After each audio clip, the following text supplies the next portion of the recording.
Welcome to One in an Infinity. I'm Stephen D. Edwards. Today, I want to talk about a subject that most of us don't really like to talk about, at least not in public. And that subject is, depression has to do with it somewhat, but it's addiction. If I were to look back in my life, and I have, to look at whether addiction might have caused my depression or had some hand in it, or if depression caused my addiction, I couldn't tell you either way. And what's interesting about that is that many times I wondered about it. Now, I wondered about it so much that I looked up on the internet to find out whether one could be caused by the other. And I found that it was possible. I found an article by Kathleen Smith, a PhD in psychology. And the title was Substance Abuse and Depression, in which she said, confirmed that depression can be caused by addiction and the reverse as well. So it's very interesting. Now, having discussed that, I'd like to say that depression, or rather addiction, is it's hard on our lives. It's destructive. It's horribly, just poorly. It's just hard on everything. It destroys not only our personal life, it can destroy our professional life too. I did lose a job because of addiction. It wasn't a pleasant time. I left that job literally crying. Anyway, no, I am not going to disclose what my addiction was, what I was addicted to. And there's a good reason for that. If any of you are stuck in addiction, I want to be here for you. And if for some reason you don't suffer the same addiction that I did suffer, then I might be alienating you. So even to give you a list of the types of addictions that there are out there in the world would possibly be a disservice to somebody who finds himself or herself not included in that list. Saying, I can't relate to that person because that person being me, because that person didn't suffer the way I did. The truth of the matter is that addictions all have the same kind of profile. What do I mean by that? I mean that if you were to ask a professional for what a CAT scan of a brain might look like for an addicted person, say chemically addicted, compared to somebody who's got a non-chemical addiction, you'd find that CAT scan to be, those two CAT scans to be very similar. And the reasons for that are biologically chemical, in that the dopamine that we release in the thrill of our addiction into our brains is what does the damage. It's not a chemical that comes from outside of our bodies. It's basically the dopamine that gives us that thrill, that release, or that escape, if we can call it that. But that dopamine being released at the wrong time, as it is what causes the high or the escape. So in that sense, we're not talking about some kind of addiction to the love of junk food or chocolate or whatever it might be. I agree that too much junk food and chocolate is harmful to our bodies, but not in the same way that the type of addiction that gives us escape, and that escape is short-lived. So, and that short-lived high or escape is where we find that pleasure, but it's not for a long-term benefit, because eventually that so-called benefit we might have from it, that pleasurable benefit, is destructive. And these addictions start quite harmless and innocent, but when the addiction sets in, it's usually an emotional and mental pain that we find ourselves. And at the root of it is also a mental or emotional pain, or maybe even both, that happened in our past. That's what we're trying to escape. So how do we get out? There are processes, there are ways, programs. Some of the best methods are well-known 12-step programs already available, and they do work well when they are worked. That's the key, when they are worked. And I've seen in my time of recovery, as I helped others, I've seen many people suffer and work these steps successfully when they did the work. So I'm encouraging you that these things are real and they are useful. So let's take heart, right? So in any case,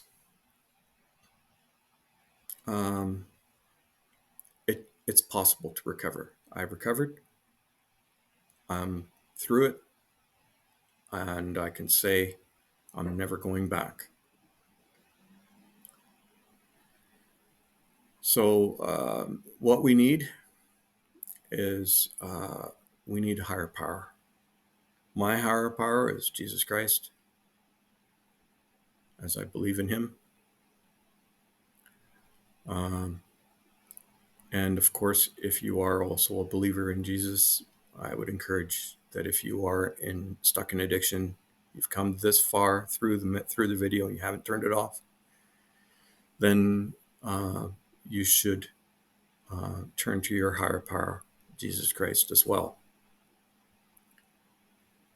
Of course, I'm biased in that I believe that Jesus is the best higher power there is. And he's my God. So now, there are, if you can't bring yourself to believe in my higher power, then the other option or options are some other higher power. But it has to be a power greater than yourself, which you believe has the power to return you to sanity. I'm not talking about anybody being insane. The type of insanity that I'm talking about is the one where we do the same thing over and over again, expecting a different result every time. So then we need to pray and pray to that higher power. And when we do, we expect that our higher power is going to come through for us. Now, having done that, we need to make a list. That list is simply a list of times when we have been harmed, times when we have harmed others. And we're not looking for forgiveness right now. We're just looking to make a list of everything that happened. It's a way of getting, in a way, we're telling our higher power what those things are through that list. Just writing it out. It's a spiritual experience. Now, yes, at some point the next step after that, making that list, as long as it's complete, is to share it with someone we trust. That someone we trust should be a mentor or a sponsor. Sponsor is the language that we use, that's used in all the 12-step programs that I know. And it's quite effective. Interestingly enough, my sponsor, with whom I shared mine, I trusted enough that he told me I had trust issues, and that broke me free from a lot of things, because he told me basically that I needed to trust my higher power, trust him to come through for me for the promises that he made. And so then that's the next thing to do, to trust him. After I trust him, then I can do many things. So then, what else? After sharing that list, that inventory as we call it, we need to we will need to be ready. Ready for what, you ask? That's a good question. We need to be ready to take on the next step, which is to be ready for a transformation. And once we're ready for that transformation, it's actually already happening. Then we get ready to make our amends and offer forgiveness. I'm not talking about doing it right then. I'm talking about being ready. And sometimes with those things, we can't even necessarily be face to face with those people we need to make amends with, because sometimes they're no longer with us, or sometimes they're in another country. Sometimes we don't even know where they live, whatever the case may be. Sometimes it becomes unsafe to offer that amends in person. And specifically, I'm talking about when perhaps if you've been abused as a child, sexually abused, that would not be a good candidate to share with those situations. Perhaps it might not come to the best result, either for you or the other person. If that has happened to you, I'd like to remind you that it's not your fault. It's just not your fault. You were a child. You could not have had responsibility for that. Now,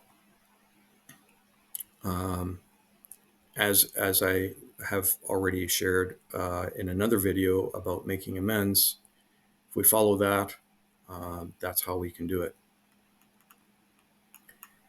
So then the next thing to do after we've shared those amends, made those amends, we've offered forgiveness, we become a little bit more free. And the next thing to do is not really a thing that we must do in this particular order. We can start doing this at any time, but it's to track our progress in a journal, preferably daily, and so that you can go back and see where your progress has been, or how your progress proceeded. And then we need to also continue to improve and work on getting better, work on transformation.